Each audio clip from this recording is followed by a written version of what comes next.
ketemu lagi bersama aku Haira Salvadea, mahasiswi Psikologi Universitas Asia Yogyakarta dengan NIM 2010801017. Nah, di video kali ini adalah video kedua aku di semester 2 ini, tapi masih tentang dengan materi yang sama, masih materi keagamaan. Nah, kemarin kan kita udah ngebahas tentang apa nih? Teman-teman ingat ya kemarin aku ngebahas tentang apa? Nah, buat yang penasaran, teman-teman bisa melihat yang sebelahnya. Kalau kita udah sekarang waktunya kita sholat. Nah, kali ini aku bakal ngebahas sholat, tapi bukan sholat yang biasanya kita sholat gitu loh. Bukan yang sholat kita di rumah, di masjid, tapi kita akan membahas sholat bagaimana kalau kita sholatnya itu dalam perjalanan atau sedang sakit. Jadi, mau kita dalam keadaan sakit atau kita dalam keadaan sholat perjalanan, kita tetap harus menjalankan sholat gitu. Lain kalau misalnya sakitnya jujur banget ya, tapi yang namanya sakit sambil berebah tuh pun bisa gitu loh. Tapi kalau misalnya udah kaku udah sambil berebah tapi nggak bisa gerakannya, kan saya pernah dengar tuh itu bisa dengan isyarat gitu loh. Nah, baik, kita akan ngebahas yang pertama tentang sholat ini. Kenapa sih sholat ini penting banget bagi kita gitu, terutama umat muslim? Nah, jadi sholat itu adalah amal perbuatan manusia yang pertama kali dihisab di hari kiamat. Hal ini adalah sebagaimana dijelaskan dalam hadis riwayat Al-Imam Abu Daud nomor 864. Disahihkan oleh Syekh Nasiruddin Al-Albani dari sahabat Abu Hurairah radhiyallahu anhu, di mana beliau berkata, Nabi Muhammad SAW bersabda, artinya, sesungguhnya yang pertama kali akan dihisab dari amal perbuatan manusia pada hari kiamat adalah sholatnya. Rabb kita Azza wa Jalla berfirman kepada para malaikatnya, sedangkan dia lebih mengetahui.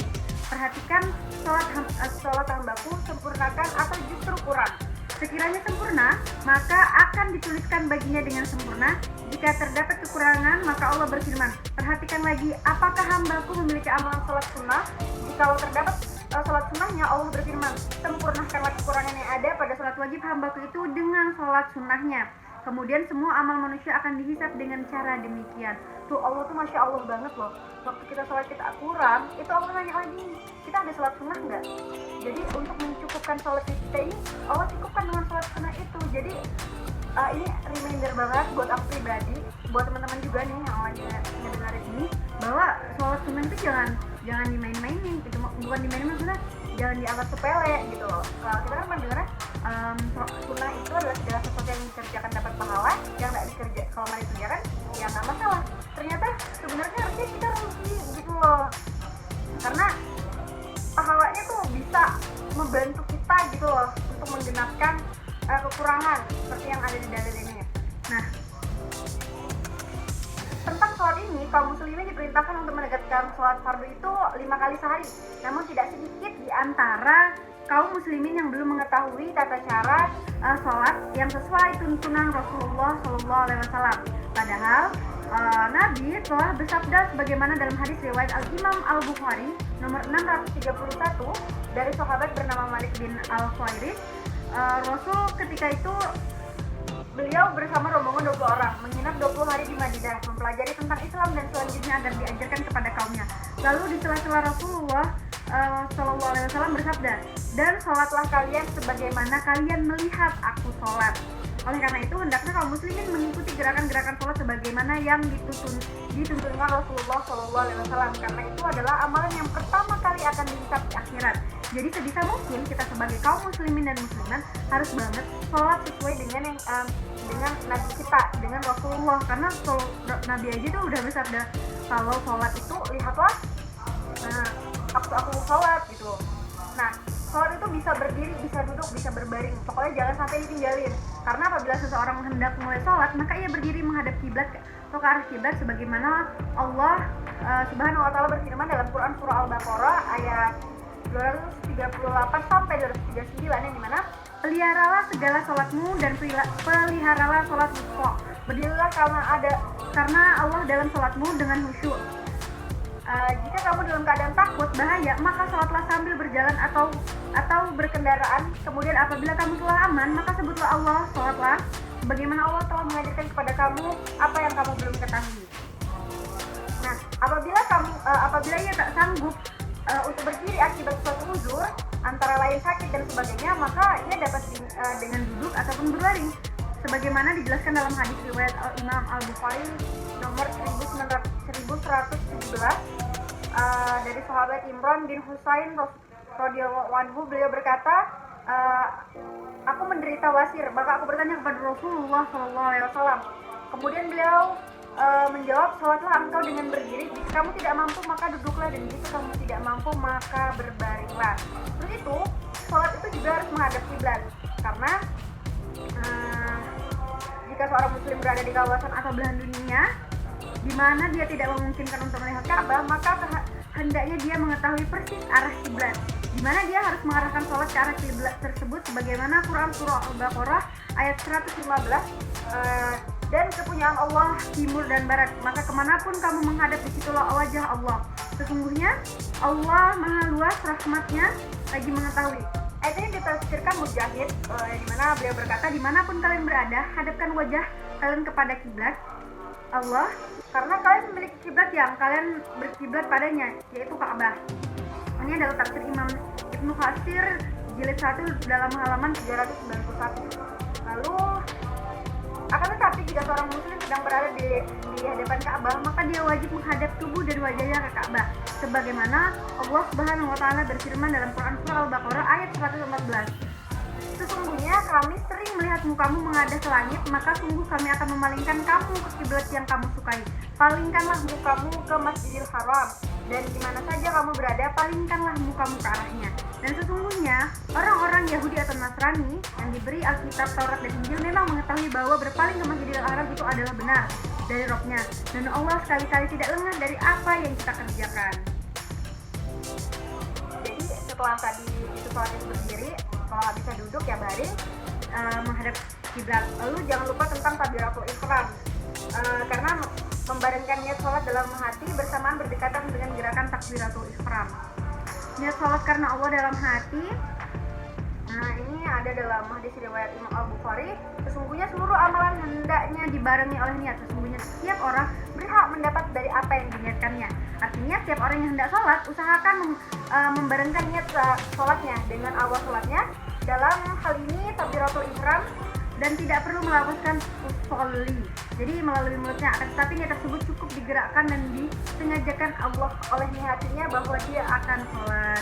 Terus itu jangan lupa untuk mengangkat kedua tangan, karena dalam hadis riwayat Imam Abu Daud nomor 753 dan Imam At-Tirmidzi nomor 240 dalam sahabat Abu Hurairah disahihkan oleh Syekh Nasiruddin Al-Albani, yang artinya Rasulullah jika memasuki sholat maka beliau mengangkat kedua tangannya sembari menjulurkannya.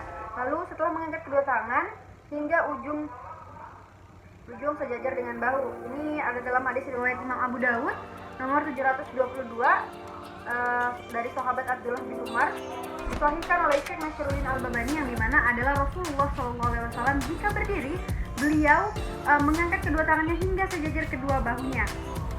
Juga beliau berkata, aku melihat Rasulullah SAW apabila membuka sholat maka beliau mengangkat kedua tangannya sehingga sejajar dengan kedua bahunya, dan ketika akan ruku dan ketika bangun dari ruku tetapi tidak mengangkat kedua tangannya di antara dua sujud.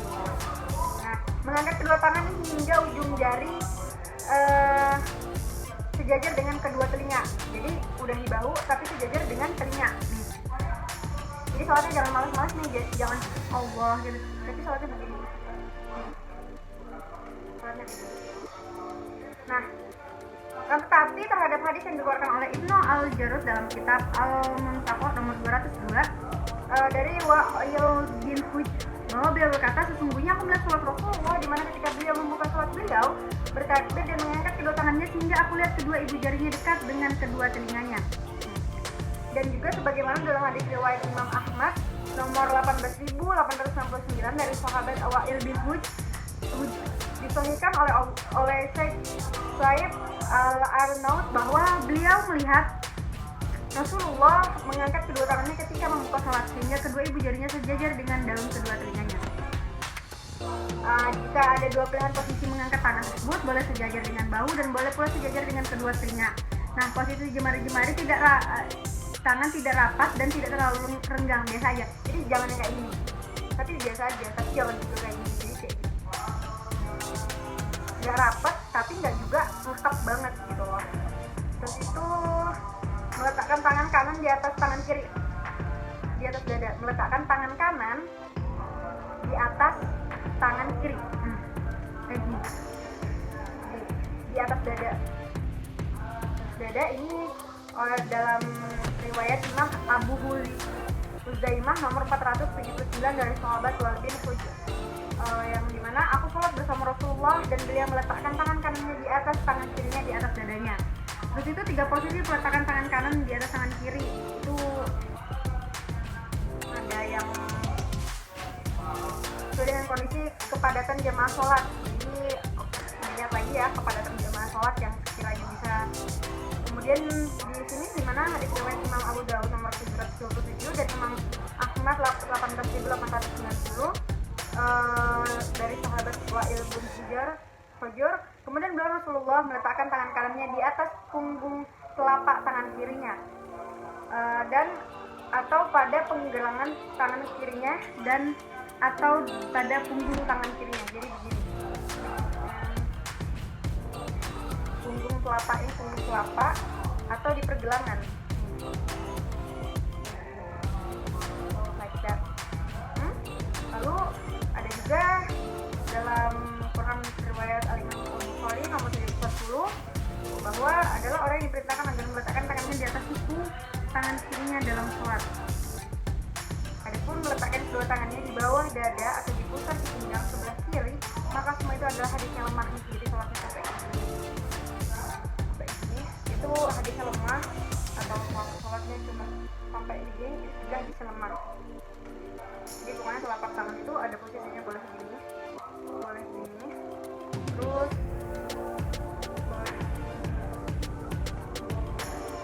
karena dilihat dari posisi jamaahnya. Tapi kalau sampai kayak gini, ini udah kayak orang mau bercel ya. Jadi kalau arah mata sholat itu, para sahabat mengangkat pandangan mereka langit dan dalam sholat akan tetapi ketika ayat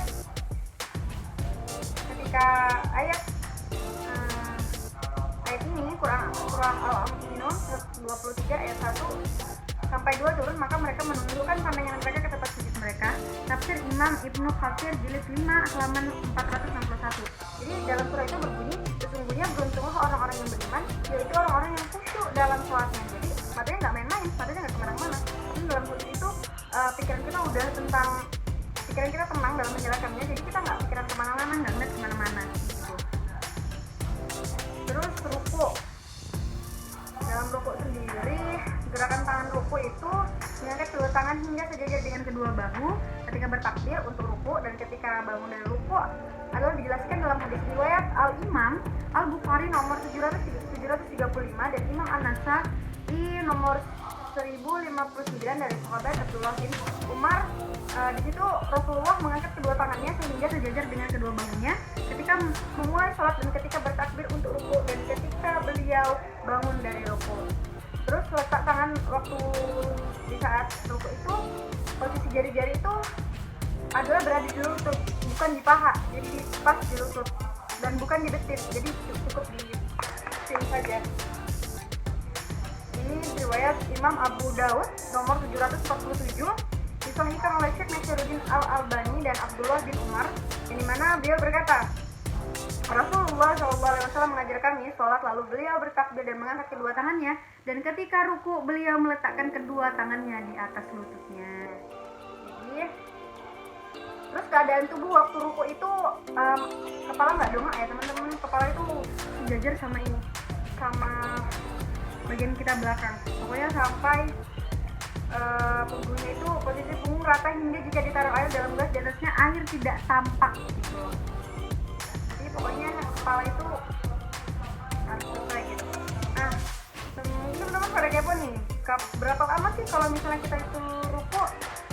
Terus dalam riwayat Al-Imam Muslim nomor 1085 dan Ba'o bin Azib, beliau berkata, aku sholat bersama Muhammad, lalu aku dapati berdirinya rukunya itu adalah setelah ruku dan sujudnya di antara dua sujud dan sujudnya dan duduknya di antara salam dan berpaling adalah mendekati sama lamanya.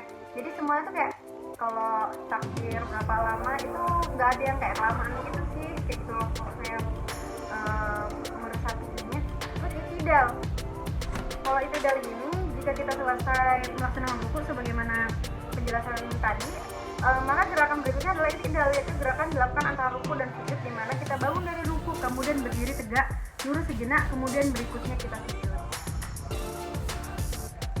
Nah ini di sini ada perintah untuk berdiri tegak lurus saat itidal, itu ada dalam ditegaskan dalam hadis riwayat Imam Ahmad nomor 10.812 dan Syekh Syuaib Al-Arnus yang mana menghasankannya. Bahkan Syekh Nasiruddin Albani dalam kitab Sahih atau Al-Targhib wa Tarhib nomor 531 mengatakan hadis ini sahih Yuqairi dan sahabat Abu Hurairah, di mana Allah tidak akan memandang pada salat seorang yang tidak menegakkan tulang rusuknya antara rukuknya dan sujudnya. Nah dalam itidal pun harus ada tumak ninanya, yang dimana ini dalam hadis riwayat Al-Imam Al-Bukhari nomor 6667 dan Al-Imam Muslim nomor 397 dari sahabat Abu Hurairah bahwa Rasulullah bersabda, kemudian rukuklah kamu sehingga tumak ninah dalam keadaan rukuk, kemudian bangkitlah kamu dari rukuk sehingga kamu itidal dengan keadaan berdiri tumak ninah, kemudian sujudlah hingga kamu dalam keadaan tumak ninah. Terus kita bergerak lanjut ke sujud. Jadi sujud ini urutan gerakan sujud mengangkat kedua tangan sebagaimana gerakan takbiratul ihram. Kemudian apabila muslim hendak bergerak menuju sujud, maka dia mengangkat kedua tangan terlebih dahulu sebagaimana takbiratul ihram dijelaskan dalam hadis riwayat Imam Muslim nomor 390. Yang mana aku melihat Rasulullah apabila membuka salat maka beliau mengangkat kedua tangannya hingga sejajar dengan kedua bahunya, dan ketika ruku dan ketika bangun dari ruku tetapi dia mengangkat kedua tangannya di antara sujud.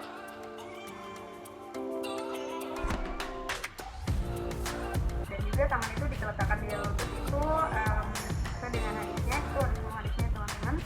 Nah kan kita udah nih ngebahas tentang sholatnya. Nah sekarang saya akan menjelaskan tentang jadi kalau kan tadi udah tata caranya itu kalau kita sholatnya normal nih, bagaimana kalau sholatnya kita sedang dalam perjalanan. Kalau dalam perjalanan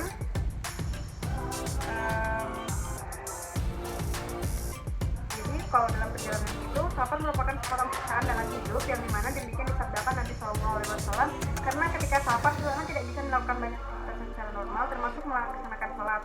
Nah saat itulah kaum mukminin teruji siapa di antara mereka yang sanggup bersabar sehingga tetap menjalankan kewajiban atau menjadi pecundang kemudian meremehkan kewajiban sholat.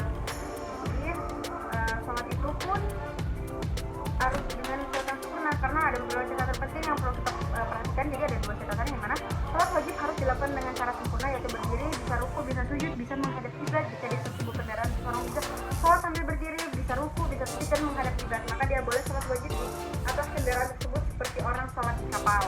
Kalau orang sholat di kapal kan nggak masalah ya, kalau misalnya apalagi kapal gede itu kan nggak mengganggu kalian, nggak bikin oleng kalian waktu kalian sholat. Kalian bisa sholat ruku, berdiri, ruku, sujud gitu.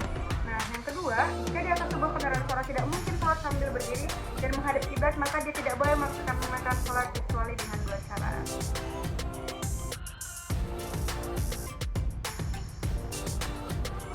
Nah ini sambil aku jelasin aja ya. Jadi tadi kan kita udah ngebahas tentang kedua tentang ini ketentuan sholat berkendara. Masuk yang ketiga, jika tidak bisa sholat sambil berdiri, cara sholat yang dibolehkan adalah duduk semampunya. Ini dari Imran bin Husain radhiyallahu anhu, Nabi SAW bersabda, sholatlah sambil berdiri, jika tidak mampu sambil duduk, dan jika tidak mampu sholatlah sambil tiduran. Nah keempat, jika di atas kendaraan mampu sholat sambil menghadap kiblat, maka wajib sholat dengan menghadap kiblat. Meskipun sambil duduk, namun jika tidak memungkinkan menghadap kiblat, dia bisa sholat dengan menghadap sesuai arah kendaraan. Lalu Allah karena Allah berfirman, Allah itu tidak membebani satu jiwa kecuali sebatas kemampuannya. Ini tertuang dalam Quran surah Al-Baqarah 286. Dan juga Allah juga berfirman, bertakwalah kepada Allah semampu kalian. At-Taghabun dalam surah ke-16. Surah apa ya? Surah kelima, ketentuan di atas hanya berlaku Untuk sholat wajib adapun sholat sunnah boleh dilakukan dengan duduk dan tidak menghadap kiblat meskipun dua hal itu bisa dilakukan. Jabir bin Abdullah radhiyallahu anhu mengatakan, Nabi SAW melaksanakan sholat sunnah di atas kendaraan tanpa menghadap kiblat. Ini yang perlu diperhatikan. Selama teman-teman dalam kendaraan itu teman-teman bisa menghadap kiblat, teman-teman bisa berdiri, bisa duduk, maka silakan lakukan itu.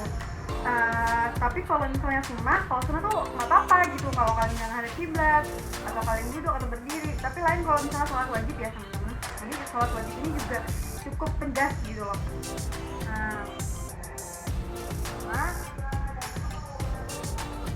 Jadi kalau sholat dalam kendaraan, anggaplah saya sedang di dalam bis.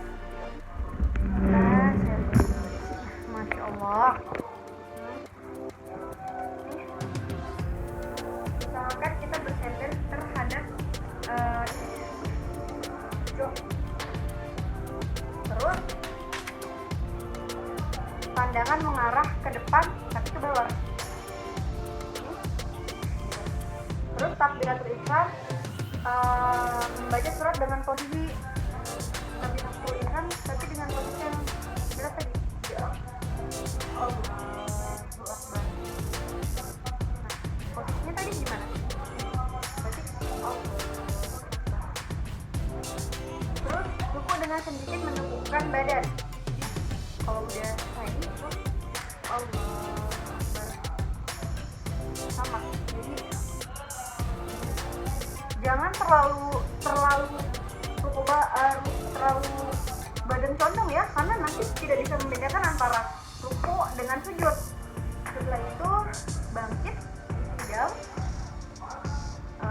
sami Allahu liman hamidah. Sujud. Terus silahkan sujud dengan menundukkan badan yang lebih rendah daripada ruku.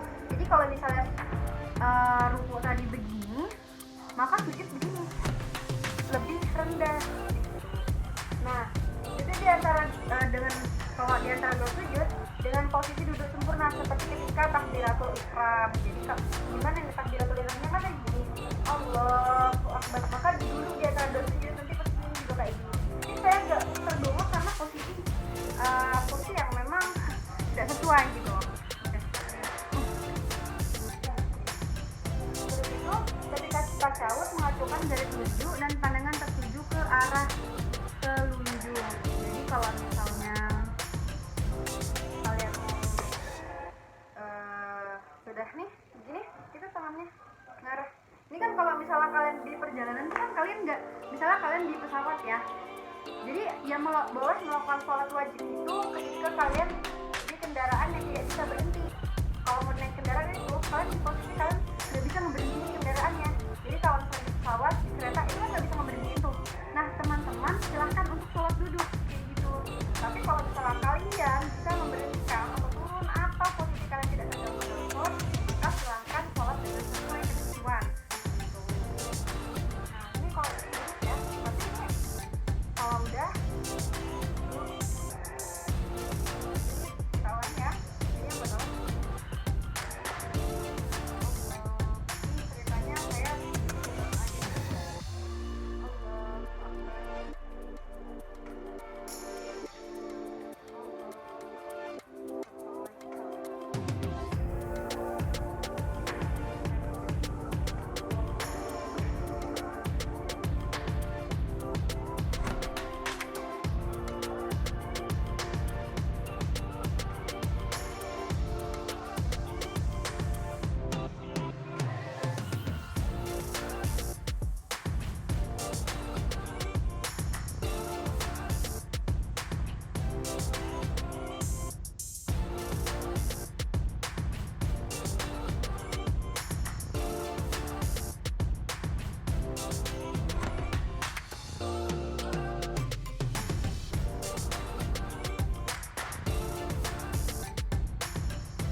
dalam keadaan sakit, pertama adalah kalian melakukan tayamum.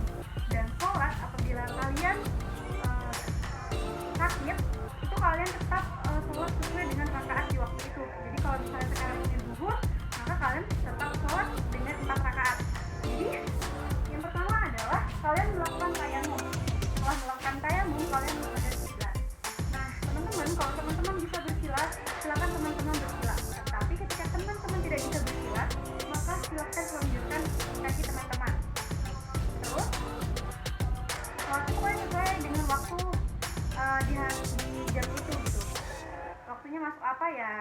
Silakan kalau misalnya zuhur ya, sholat zuhur 4 rakaat berarti. Setelah itu, takbiratul ihram.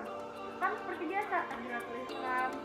Terus takbiratul ihram, lalu bersedekap dan membaca surah. Lalu selesai baca ruku. Jadi kalau ruku ini teman-teman, maaf ya, saya sendirian, jadi tidak ada yang membantu saya dalam takbir ini. Jadi kalau ruku itu agak condong tapi tidak terlalu dalam. Jadi rukunya begini. Kalau memang ada ini kalau condong, ini kalau kaki kamu misalnya bisa dilipat nih. Nah, kalau udah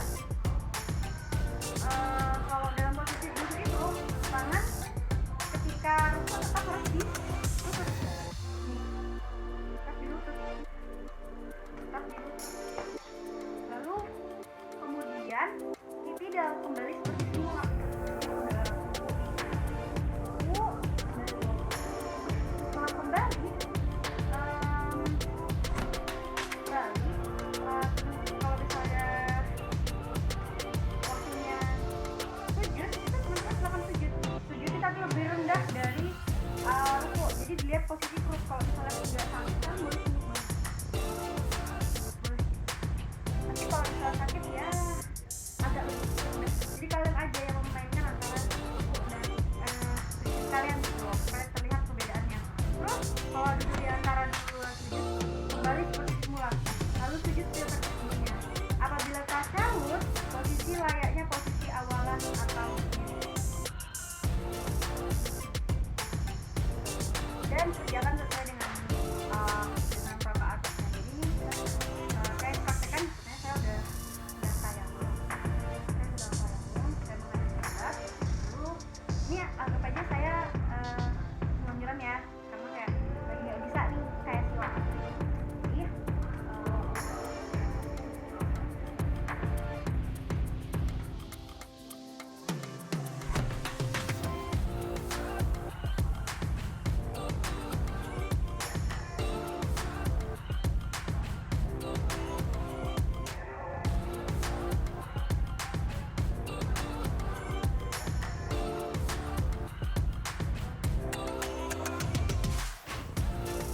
kalau dalam keadaan, nah begitulah teman-teman kira-kiranya kalau kalian sedang dalam perjalanan ataupun waktu kalian sakit. Semoga video ini membantu. Seperti biasa, kalau ada kritik dan saran silahkan langsung menghubungi saya bisa via WA, DM, nanti saya akan tulis. Terima kasih, dadah.